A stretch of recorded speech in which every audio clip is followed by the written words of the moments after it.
एक कहावत है कि कहते हैं जब कोई औरत अपनी समझदारी और खूबसूरती का सही इस्तेमाल करती है तो वह औरत अपने घर को स्वर्ग बना देती है। लेकिन जब वही औरत अपनी खूबसूरती का और समझदारी का गलत इस्तेमाल करती है तो वह न जाने कितनों की जिंदगियां बर्बाद कर। आज की कहानी भी कुछ इसी तरह से है। एक महिला थी जिसका नाम राखी था। सच कहें तो राखी वाकई में बहुत खूबसूरत थी। उसे अपनी खूबसूरती पे बहुत ज़्यादा नाज था और वह उसी का गलत फ़ायदा उठाती रही और उसी के चलते उसने एक व्यक्ति की जान भी ले ली। लेकिन आगे आगे कुछ ऐसा हुआ कि राखी भी एक बुरी मौत मारी गई। तो आइए जानते हैं इस कहानी की पूरी सच्चाई। बागपत के एक छोटे से शहर से निकली राखी इतनी बड़ी कातिल कब बन गई। मैं शिवानी गुप्ता आप सबका हार्दिक स्वागत करती हूँ हिडन रियलिटी में।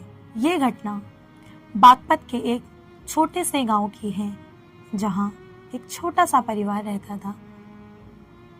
राखी के माँ बाप, राखी के भाई बहन।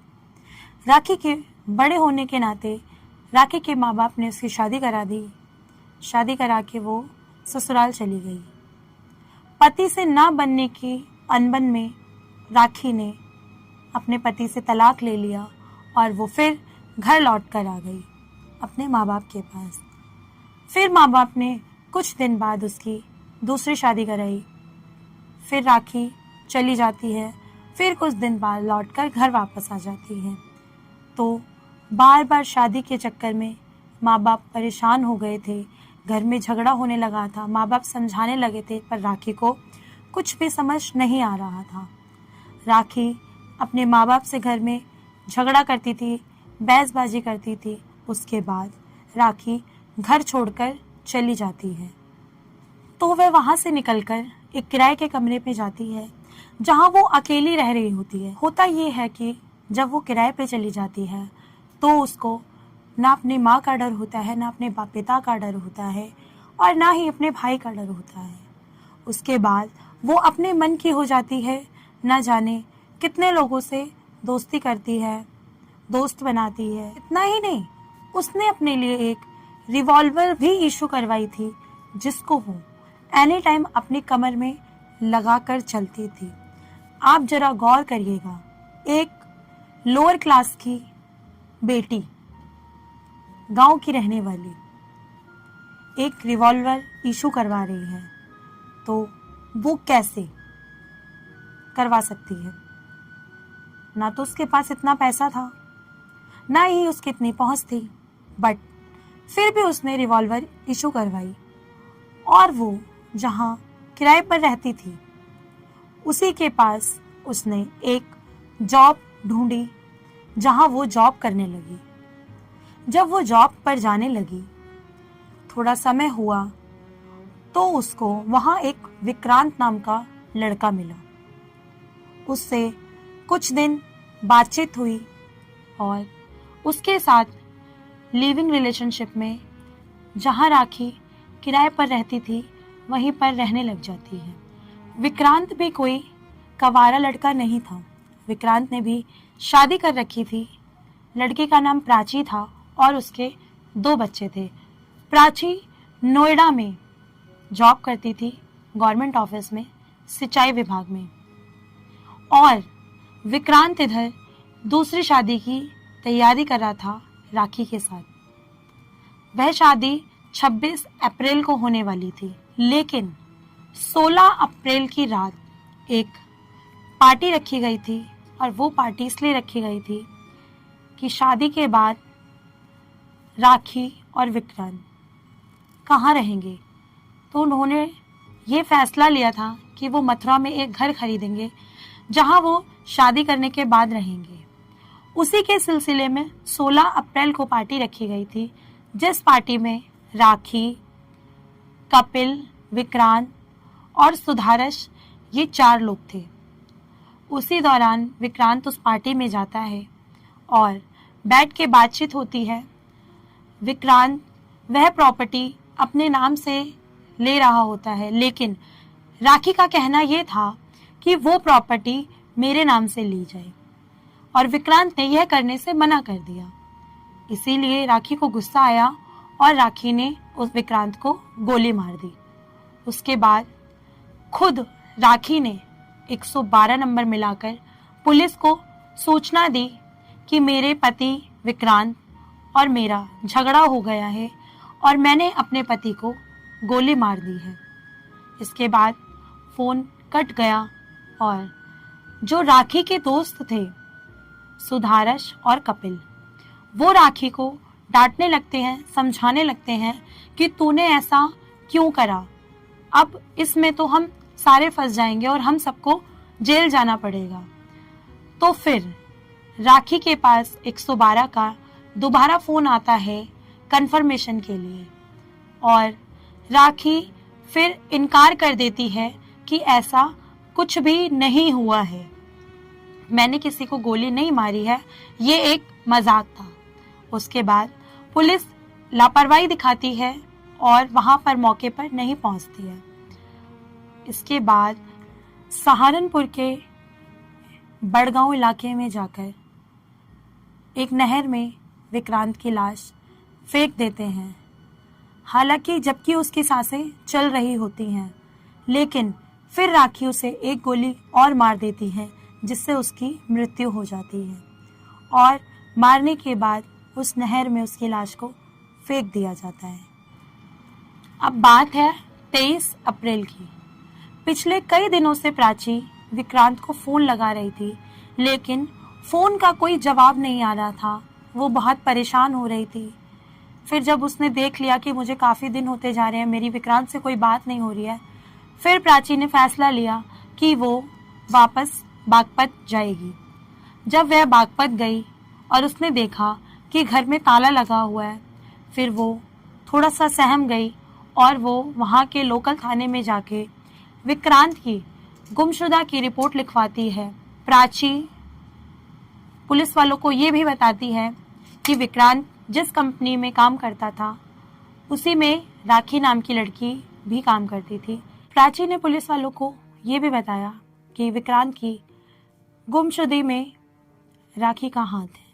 उसके बाद पुलिस वाले राखी को हिरासत में लेते हैं और उससे पूछताछ करने लगते हैं। तो राखी ये कहती है कि मेरे तो बहुत सारे यार दोस्त हैं, मैं तो बहुत लोगों से बातचीत करती हूँ, इसका मतलब ये तो नहीं है कि कोई भी मरेगा या कोई भी गुम होगा तो उसमें मेरा ही हाथ होगा।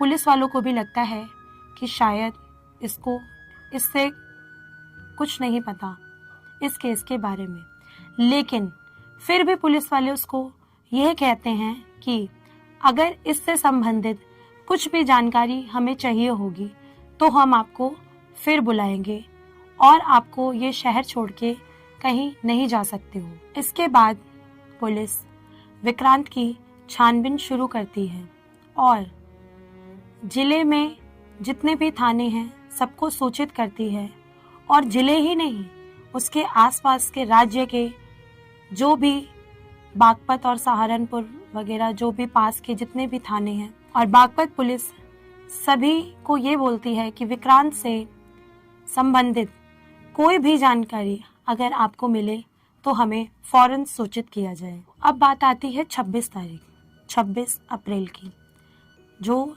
सूचना बागपत पुलिस ने सभी थानों में दी थी। उसी से मिलती जुलती सहारनपुर से कॉल आता है कि जो सूचना आपने दी थी उसी से संबंधित हमको सहारनपुर के बड़गांव नहर के पास एक लाश मिली थी जो कि लावारिश थी और जिसका पता हमें नहीं चल पा रहा था, लेकिन उसका हमें तह संस्कार करना पड़ा क्योंकि वो पानी में पूरी तरीके से सड़ गई थी।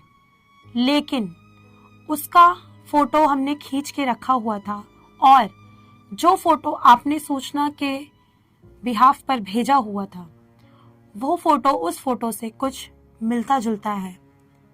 तो यह सूचना बागपत पुलिस को मिली। अब बागपत पुलिस प्राची को लेके 27 अप्रैल को सहारनपुर पहुंचती है। सहारनपुर पहुंचने के बाद लाश से जो कपड़े बरामद हुए थे वो प्राची को दिखाए जाते हैं और प्राची उन कपड़ों को पहचान लेती है। उसके बाद वो बहुत रोती है कि ये मेरे विक्रांत के ही कपड़े हैं। उसके कुछ ही देर बाद एक और सूचना प्राप्त होती है कि सहारनपुर से थोड़ा ही आगे मिर्जापुर नहर के पास एक लड़की की लाश बरामद हुई है। फिर बागपत पुलिस और सहारन पुलिस मिलकर प्राची को लेके उस लाश के पास जाती है और प्राची उस लाश को देखते ही पहचान जाती है कि यह लाश तो राखी की है और प्राची बहुत सहम जाती है कि विक्रांत भी मर गया और राखी भी मर गई। पर पुलिस को ये समझ नहीं आता है कि विक्रांत की भी लाश और राखी की भी लाश कैसे। उसके बाद पुलिस राखी का फोन लेती है और उसकी कॉल डिटेल्स निकलवाती है। उसके बाद उसमें जो सबसे ज्यादा बात करी गई होती है वो राखी के 2 दोस्त थे जिसका नाम कपिल था और सुधारश। इन 2 कॉलों पे सबसे ज्यादा बात हुई होती है जो कि लास्ट कॉल यही थी। इसके बाद पुलिस वाले इन दोनों को हिरासत में लेते हैं और इनसे पूछताछ करते हैं। सुधारश ये कबूलता है कि हाँ राखी को भी मैंने ही मारा है, पर पुलिस वाले कहते हैं ऐसा क्यों। तो सुधारश बताता है कि जब विक्रांत को गोली मारी गई थी तो उस जगह राखी, सुधारश और कपिल हम तीनों ही थे। जब राखी पकड़ी जाती तो हम लोग भी पकड़े ही जाते। उसको इस चीज का डर था कि कहीं हम भी ना फंस जाएं और हमें भी जेल ना जाना पड़े, इसलिए उसने राखी का भी मर्डर कर दिया। एक कहावत है, कहते हैं ना रहेगी बांस और ना बजेगी बांसुरी। फिलहाल सुधारश और कपिल इन दोनों को पुलिस ने जेल भेज दिया। इसके बाद जो भी सज़ा होगी वो आगे अदालत तय करेगी, लेकिन आप लोग ज़रूर बताएं कि ऐसे आरोपियों को क्या सज़ा होनी चाहिए। तो दोस्तों ये मेरी पहली कहानी थी। अगर इसमें कोई गलतियां हों या कोई कमियां हों तो आप लोग कमेंट करके ज़रूर बताना। जो वीडियो मैं अगली आपके लिए लेकर आऊँगी उसमें ध्यानपूर्वक कमियों को कम करूँगी और आशा करूँगी कि आपको मेरी वीडियोस अच्छी लग रही हैं। जय हिंद, जय भारत।